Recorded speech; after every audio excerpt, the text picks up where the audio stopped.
Yo, what's up aliens? AHEE here with another tutorial. So I've had a couple of y'all ask me how I make my 808s, because I specifically make my 808s in a certain way so that way they can work on both iPhone speakers and large sound systems and be awesome on both. And there's like a little bit of a trick to it, but it's pretty simple and I'll show y'all how I do it here. Now an 808 is essentially a sine wave, just in the lowest octave, usually in that range of 40 to 50 some odd hertz. I'm going to use Serum, and then later I'm going to show y'all how to do it in Operator as well. So I've just got my initialized patch here. I'm going to go to analog, and we're going to use basic shapes. We're just going to use a basic sine wave here. Now I'm going to put an LFO 1 onto the level, turn it all the way down, have this fully affected. And now I'm going to essentially make the shape of the volume. I've moved this all the way over so it's like a little bit of like a triangle like that. I'm going to put it on envelope mode. I'm going to set it to the rate to 2 bars. And now I'm going to up the release. Make this curve go up. Now, if y'all are listening on laptop speakers or on your iPhone, you're not going to hear this sound at all because I'm playing it in such a low octave. Here, we'll grab my favorite plugin, Span, which is a spectrum analyzer, just to see what octave we're actually playing in. So it's this octave here. I'm playing an F, which is around this like 43 some odd hertz. If I was to play it higher octave, then you could start to hear it. So it's in this low octave. Now that alone, if you're on a big subsystem, you will be able to feel that shake your brain. But we want it a little bit more percussive, so I'm going to use LFO 2 here, and I'm going to put LFO 2 on the coarse pitch. I'm going to hit Shift Option Click to shift the mode. And then I'm going to move this over, put it in envelope mode, and I'm going to curve this, and essentially we're going to have it be pitch bending.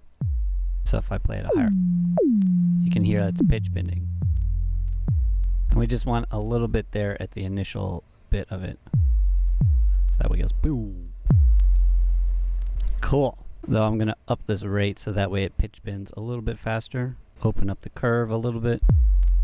Yeah, and you can feel there's a little bit of attack, but then we get the long boom afterwards as well. So next is how are we going to hear this on iPhone speakers? What I'm going to do is I'm going to grab my high-low splitter, which is part of my Magic Ableton racks, which I'll provide a link below. It's a bunch of Ableton racks that I use all the time. Essentially, you could recreate it on your own. It's essentially got 2 EQs that's split into a high band or a low band, and then it's got a knob so that way it adjusts both at the same time. And we're only going to affect the high band because we want like a really clean sub, but then we want to add harmonics, so I'm going to throw a saturator before the EQ. So it's distorting that fundamental frequency that's going to be in the sub here, but we're only going to be able to hear the high end in this channel, and then on the low end it's going to keep that sub frequency clean. So essentially I'm just going to turn up the drive all the way, hit soft clip,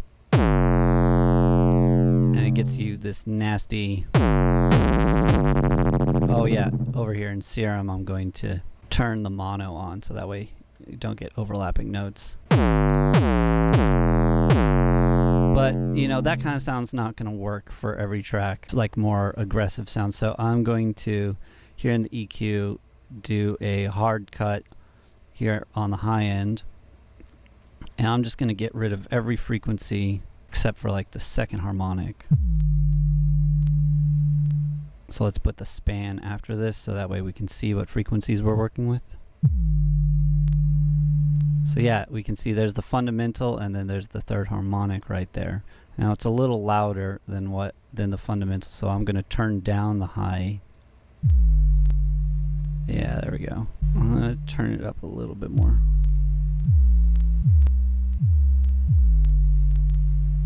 Yeah, I'm actually going to turn down the drive a little bit. I don't want the harmonic to last longer than the fundamental. Cool, so they decay there, so at a roughly 22.3 dB of drive, and that is almost all of it. There's one other I'm going to create a new audio track, and we're going to grab a kick. Let's grab a kick from one of my sample packs, Futuristic Trap Drums. Also provide a link on where y'all can get this in the description as well. It's up on Splice if y'all have a Splice account. I want something with a click at the beginning. Yeah, like that one. I don't like the tail of this one, but it's the initial click at the beginning that I'm going for.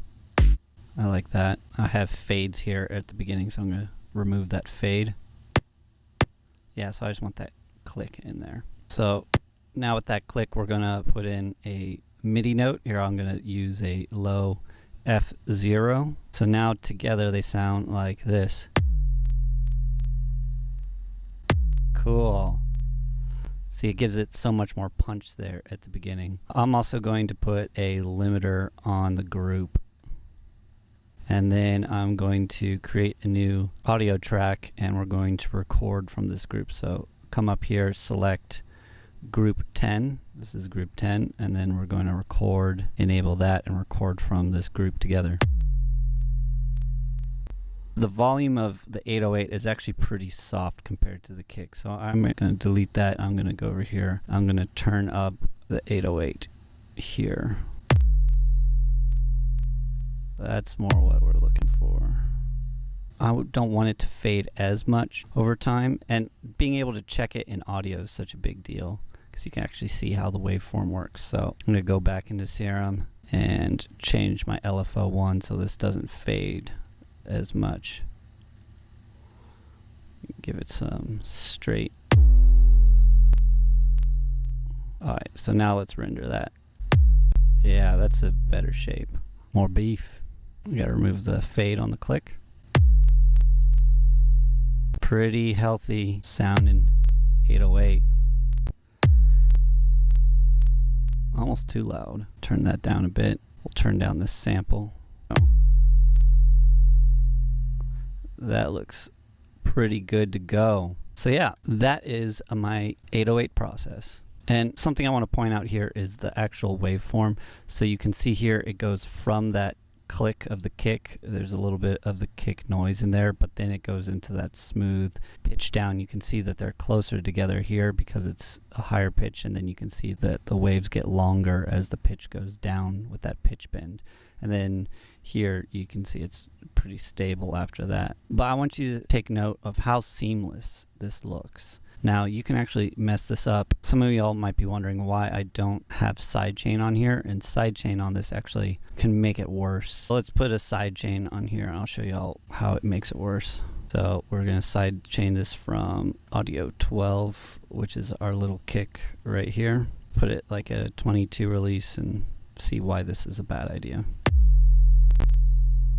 Check it out. You can actually see that it's still ducking right here. And so imagine if you're playing this sample out on a big speaker system, you get a click and then it fades to quietness and then a boom comes in. And that just, it doesn't feel as natural. It doesn't feel as powerful. I'll go through samples on Splice. I'll see this in other waveforms and whatnot. And it's just, to me, it doesn't hit as hard on big sound systems. I'm sure most people won't notice because it's such a short amount of time,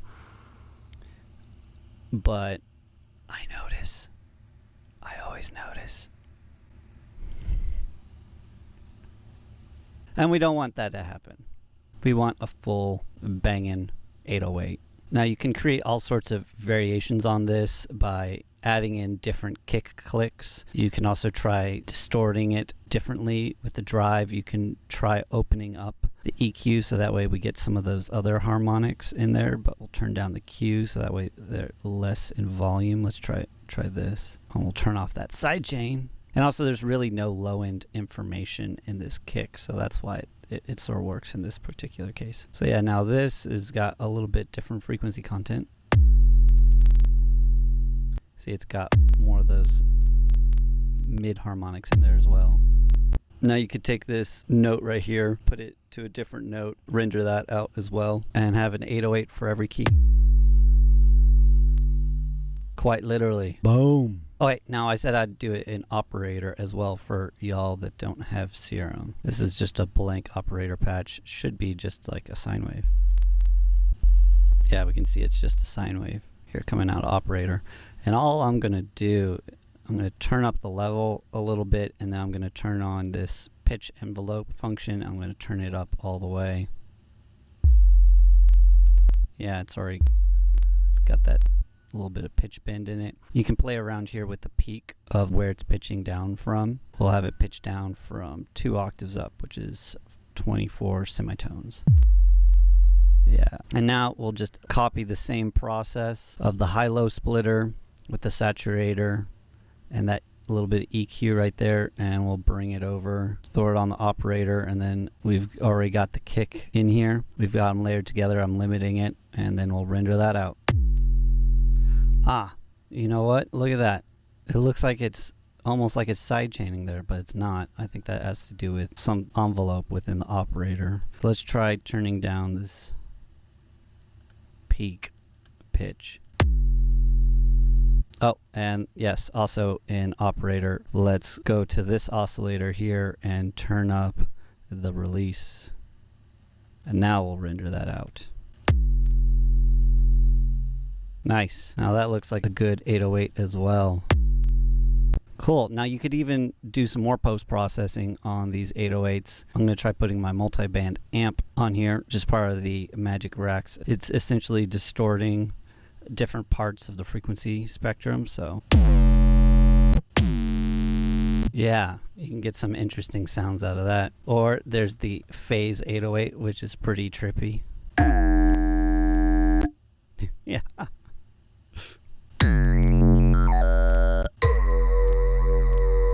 Crazy. Yeah, and so you can use that as like interesting sound design. Oh, I forgot about the, yeah, this could be a cool application too.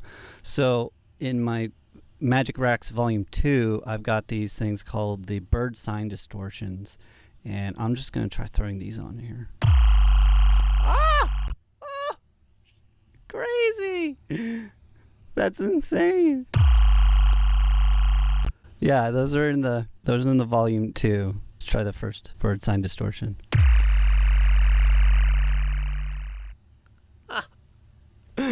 Oh my god, I'm gonna use that. That's so cool. I love being able to find new uses for my racks.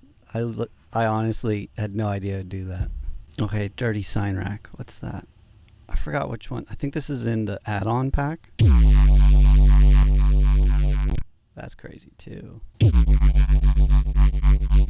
Wow. Oh, the Nero Crusher. Crushed. Yeah, that one's in the original 25 racks. Anyways, y'all get the idea. So now you know how to make your own 808 from scratch using Serum or Operator. Again, I'll have a link below where y'all can get the Magic Ableton racks off of my Gumroad. As well, I'll include a link to where you can get my kicks from Futuristic Trap Drums 2 on Splice. I have a bunch of other sample packs on there as well if y'all are interested in those. I just want to say thank you to everyone that's already gotten the Magic Racks. It really helps me out to be able to continue doing this. I appreciate y'all. And as always, please be sure to like and subscribe for more content like this. Let me know in the comments if there's any other sort of sounds that y'all want me to make. Okay, see y'all soon. Peace, aliens.